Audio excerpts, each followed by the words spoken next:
We're at peak MCP. When you are at peak something, it's hard to know. But Right. if you're able to see, if you have an eye for it, you can tell it's not going uphill from here. You said, it used to be that everybody was about RAG, right? And now nobody talks about RAG. And so you kind of like have forecasted that it could be a reasonably near future when MCP doesn't have as much attention as it does today, and that it's got some real downfalls. Well, look at it this way. What an MCP is under the hood is an ability to give agent tools. And when you do that, every tool consumes a little bit of the agent's attention because it has a description in what's called the context window. So it would be the same thing as if you had a display in front of you and there was a list of all the apps you could use. TMI. Yeah, it's too much. Yeah. And to do a specific job, you actually maybe just need 3 out of the dozen or so tools. But all of those prompts end up confusing the agent as well. And there's a real analysis on places like Terminal Bench comparing the minimal harness with the very complicated ones. The minimal ones just perform way better. Let's make sense of this.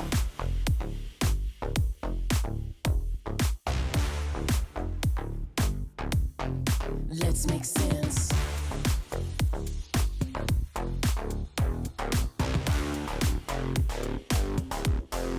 Sensemakers. So, Stefan, you've got a new skill out that you've launched on our public GitHub repo. And we talked with Tristan last week about the boon that MCP has given him and everything that he's done with the hackathon. And at the same time, it may be the case that MCP isn't the end-all be-all for everybody. I think that's a good case, Keith. I think I can make an argument in favor of that. Really? Okay. Yeah. So let's do it. I mean, I think it'd be interesting to just kind of take the other side of the coin, because the industry, everybody's all excited about MCP. And in our recent episode that we just did, you said, it used to be that everybody was about RAG, right? And now nobody talks about RAG. And so you kind of like have forecasted that it could be a reasonably near future when MCP doesn't have as much attention as it does today, and that it's got some real downfalls, and that there's reasons to not go overboard on bloating your context with too many MCP tools. Agreed. Don't get me wrong. MCP has its strengths, and we have great experience deploying MCPs. However, it does have its limitations, and I am trying to make the argument that we're at peak MCP. When you are at peak something, it's hard to know that's the case because it's a party. Everybody's having a good time. But Right. if you're able to see, if you have an eye for it, you can tell it's not going uphill from here. This is something that lots of other people have been thinking about. There's an article here that I'm sharing with you called MCP is Dead, Long Live MCP. MCP is dead. Long live MCP. Okay, so this is clearly somebody who maybe supports an MCP at work and he can't go all in on the MCP is dead, but he's got some arguments, I say, for both sides of the coin. That is usually the case. You will see right now, if there are people in different camps, they might have a reason or another to want their side to win. But honestly, most shops are doing both right now. They have MCP and they're doing other things for their agents that I'd like to talk about today as well. But you'll notice that in this article, many of the arguments relate to scaling the MCP and telemetry and observability. But we have a different set of arguments that brings more light to this conversation. You just said it though, Keith. You just said RAG is dead. People have said that before, right? And now they're starting to say the same thing about MCP. Let's talk about why that is the case. A good place to start is to look at what some of the big labs in AI are doing. How do they do something like analytics? A great blog post is this one by Anthropic, where they talk about how they run their analytics practice. MCP is involved, but it's no longer the main player or the center stage. There are other primitives that are needed. So, we want to help you get there. We want you to start thinking the way Anthropic thinks about their agents and help you set out the infrastructure and foundation they will need to be successful. It's not just them. Here's another man called Gary Tan from Y Combinator, and he supports some of the best startups in the world in AI. He's posting about a concept called thin harness fat skills, meaning by harness he means the agent that you have should actually be pretty simple. It shouldn't have a lot of complexity to it, but then your prompts, the context that you give it, what we call skills, that's a big differentiator. Thin harness fat skills, and that Anthropic post is very good. I mean, for the enterprise that's doing yesterday's BI, to just spend a half an hour with that Anthropic post and look at how they're doing self-service analytics through agentic coding is definitely the new paradigm. And so, like it or not, everybody else is going to be following in their footsteps. And so if MCP isn't at the center of what they're doing, then Stefan, what are the arguments that you have against Peak MCP? Yeah, well, why am I calling the peak? Well, a lot of you might be familiar with OpenClaw. OpenClaw got huge this year, right? Huge. Well, OpenClaw uses a specific type of agent to do the coding. It's called Pi, and this is developed by another developer from Austria, as OpenClaw was. Now, I'm not going to show you all of the features that Pi has because it's actually a minimal agent. It's a minimal harness, right? Correct. And that's the thing that really goes with the previous post from Gary Tan, is that the architecture that's functioning is the streamlined minimal harness and then fat skills, right? And so to help me to understand, is it the case that an MCP is equivalent to like a fat harness? Could we equate those two things relatively synonymously? Well, look at it this way. What an MCP is under the hood is an ability to give agent tools. And when you do that, every tool consumes a little bit of the agent's attention because it has a description in what's called the context window. So it would be the same thing as if you had a display in front of you and there was a list of all the apps you could use. It could TMI. Yeah, it's too much. Yeah. And to do a specific job, you actually maybe just need 3 out of the dozen or so tools. Right, or I need the right one at the right time. The right one at the right time. It's also a whole model client architecture, like server client architecture, where you have something either remotely or locally, and all you're doing is really just giving the agent tools. Do we really need that much infrastructure to let agents do work, or is there a simpler way that could make them even more powerful? And that's the case that Mario is doing here with Pi, because it has no MCP support out of the box. Right. Thin harness. Thin harness. He's going so deep on that design philosophy that he says if you want MCP, ask your agent to build it for you as an extension to Pi, because he says Pi is a starting point. If you want something else like a better UI, you have the agent write itself and improve itself. Right. And this is where the agility and the nimble approach comes in, because with the thin harness, the agent can build the skill that it needs in order to accomplish the thing that it needs to do, and get the thick harness and the fat MCP and the context bloat, get all of that stuff out of the way, stay super nimble with your agent down at the command line, and let it compose the things that it needs on the fly in order to get its job done. That's exactly right. There is a different type. Well, there are agents that are similar to Pi that operate in the command line, the terminal. All of these do, but Claude Code is an example. But Claude Code is much more of a big harness than Pi is. Claude Code is the opposite of minimal. It has so many hidden prompts in the system, sometimes just to help you comply with what Anthropic thinks you should be doing, because they have some security built in and whatnot. But all of those prompts end up confusing the agent as well. And there's a real analysis on places like Terminal Bench comparing the minimal harness with the very complicated ones. The minimal ones just perform way better. Yeah, and so just to help our audience, in case you don't know these terms, harness, Claude Code is a harness for an LLM. Codex is a harness for an LLM from OpenAI. Claude Code is from Anthropic, right? And so the kind of architectural paradigms that are in debate here is this big fat harness that comes from Claude Code, for example, or the one that you built yourself inside of your enterprise with all of your MCPs bloating up everything. Is that the right way to go? Or is this thin harness minimalistic approach with fat skills enabling the agent to assemble its needs compositionally as it goes with agility? Is that the right architecture? So that kind of helps to explain, I think, the dynamic that we're talking about here. Can I come at this from a practitioner side?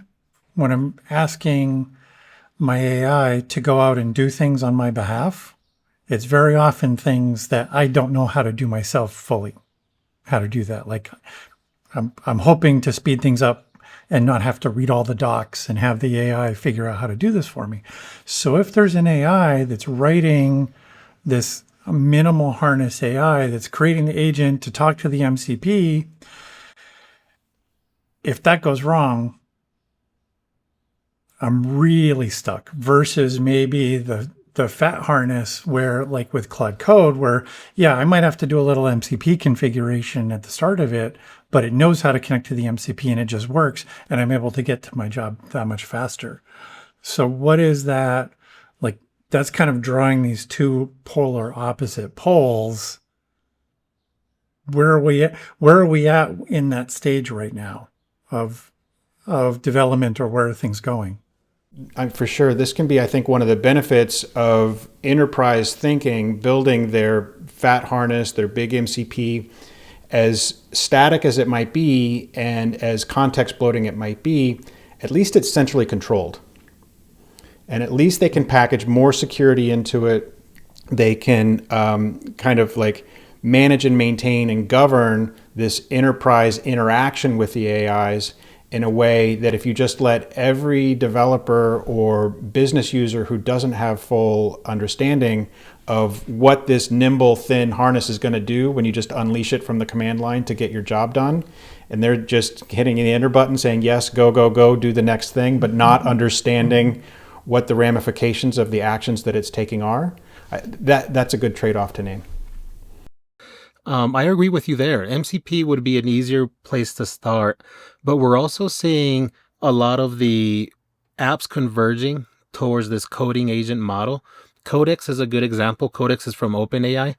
OpenAI has ChatGPT. They announced that they're merging that experience into Codex. And the reason is just that they reason if we can build a web application or an app UI that doesn't require much familiarity with the terminal, then we can get business users to have the same power, perhaps with an easier ability to add and remove skills.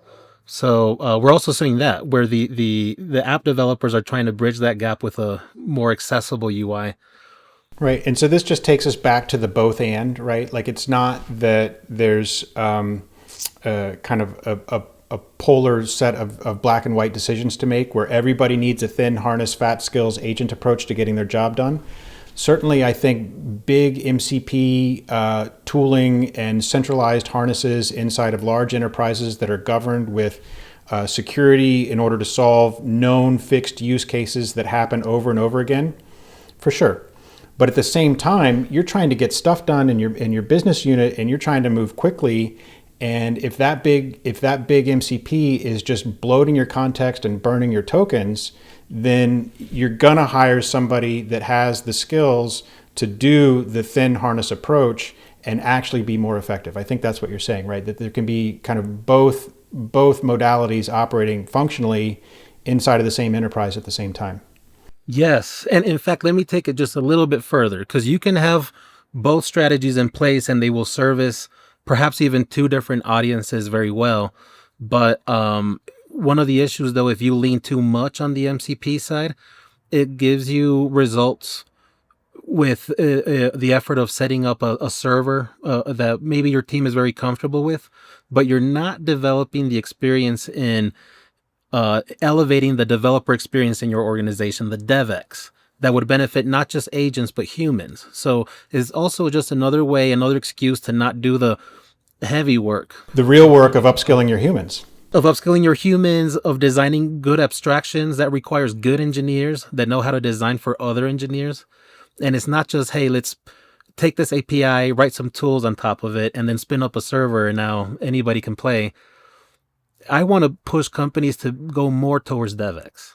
Right, right. And it seems that certain companies will be faster along that curve and others will be slower. But if you just kind of like look around corners and see out into the future, certainly in the same way that OpenAI is converging the two experiences, the business user is increasingly getting more and more technical. And at some point, whether you're early or late on this front, I think what you're saying is that more and more business users are going to be doing more and more agentic programming anyway. It's just a question of when and how is the company that they work for supporting their evolution along that curve. I wonder how much should they actually have to be more technical. And so to Stefan's earlier point, who are we trying to serve in the organization and how? And so enabling the developers to get more by using coding agent tools and more of that model is great. Do we need to make other people learn that? I'll give a real world example of it. Like I used to work in a hospital system and I worked with nurses who are working with data.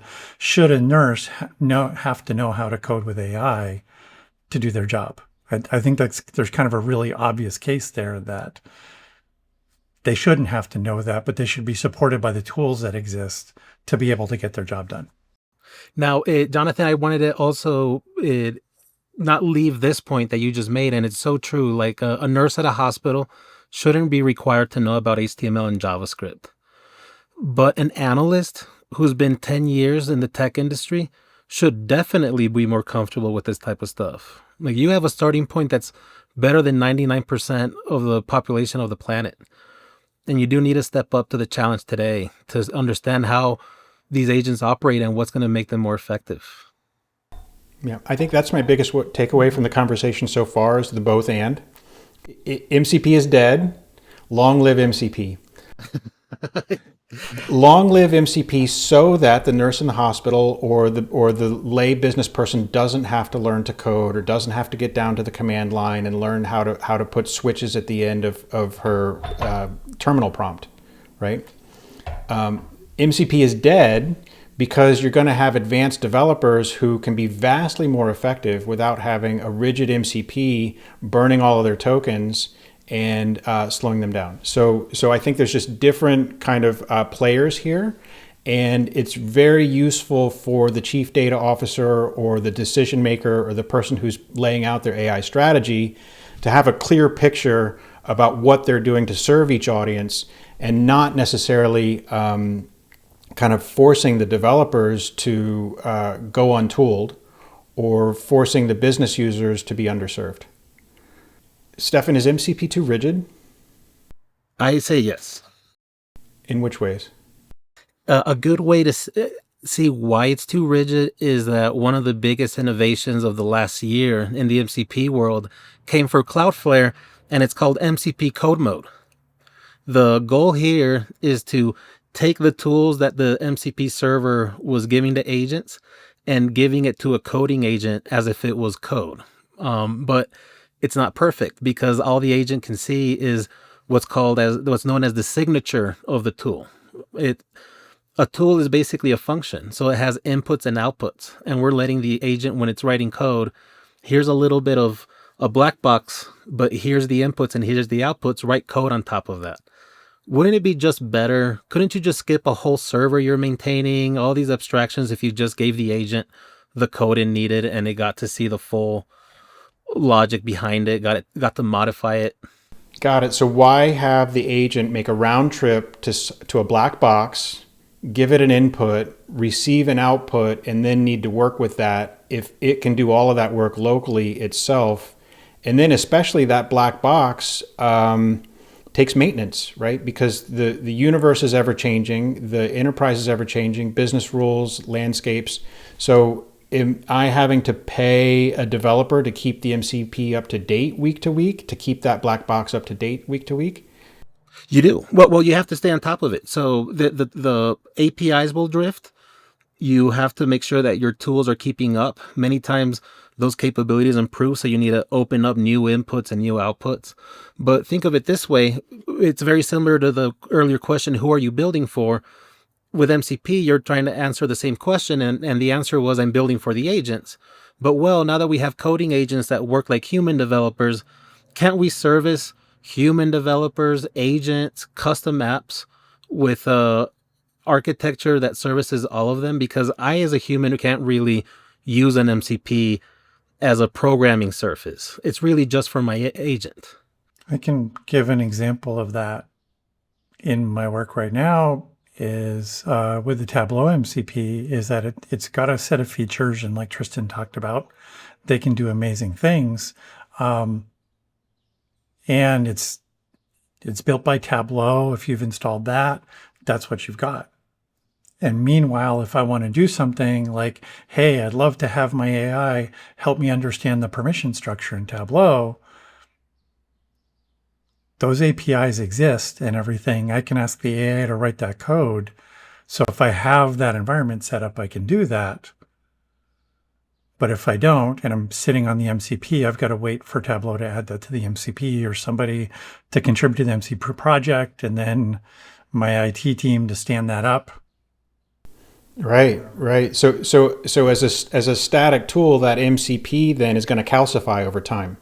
And if I'm depending only on the maintainer of that MCP, be it a third-party software vendor like Tableau or an internal team inside of my enterprise, that static thing is going to calcify and become rigid and drift out of date, whereas the API surfaces that I want to work with are available.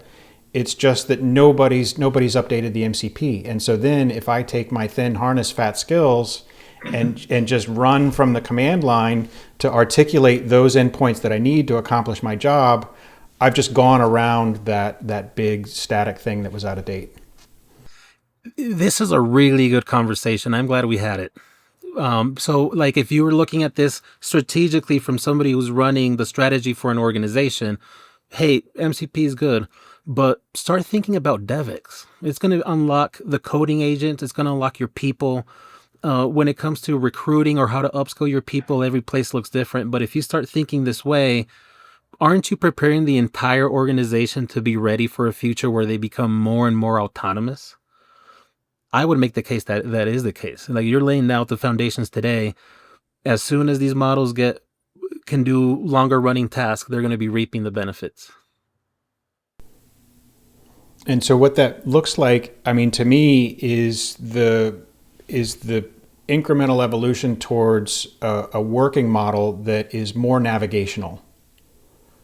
It's more autonomous. It's pulling the control, the agency, the locus of control of what's happening away from some centrally maintained set of tooling like an MCP towards a more nimble, thin harness agent that can build its own tools, that can skillify its own tools, go out, articulate the websites, articulate the APIs that it wants to work with, harvest those things, bring them back, construct a series of markdown files in its local repository, build its own skills and accomplish the jobs that it wants to do, in addition to a skilled human that is paired with that ability, right? And so we need the two things together. It's not just that a thin harness and a set of fat skills is just going to blindly accomplish the mission with a human just pushing the enter button. You really do need a skilled human on top of that. And when you pair those two things together, be it quickly or slowly, enterprises are slowly going to see themselves creeping towards this new paradigm of a navigational intelligence as opposed to making a round trip to a centralized intelligence.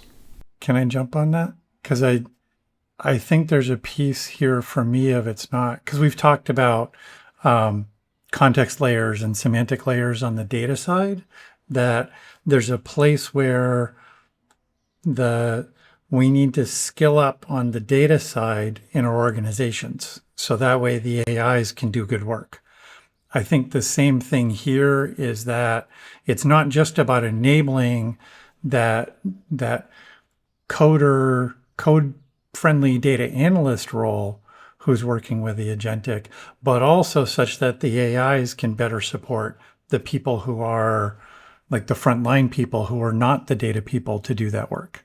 Like that's another key part of it, because if they don't, then for me, just watching cycles of work, there's the cycle that we were in that we've never totally left, where people will dump things into Excel and do their data analysis work.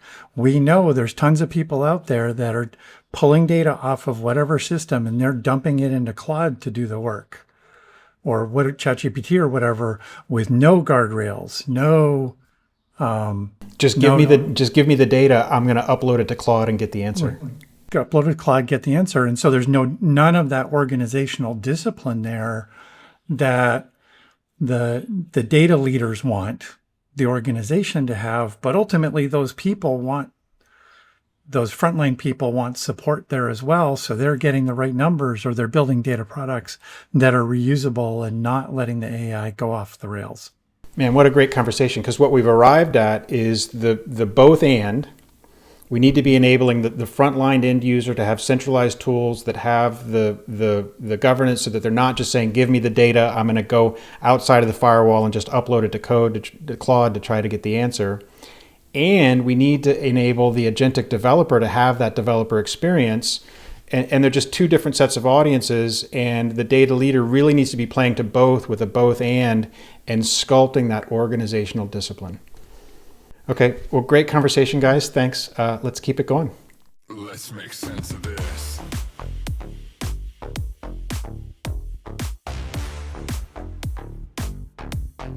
Let's make sense.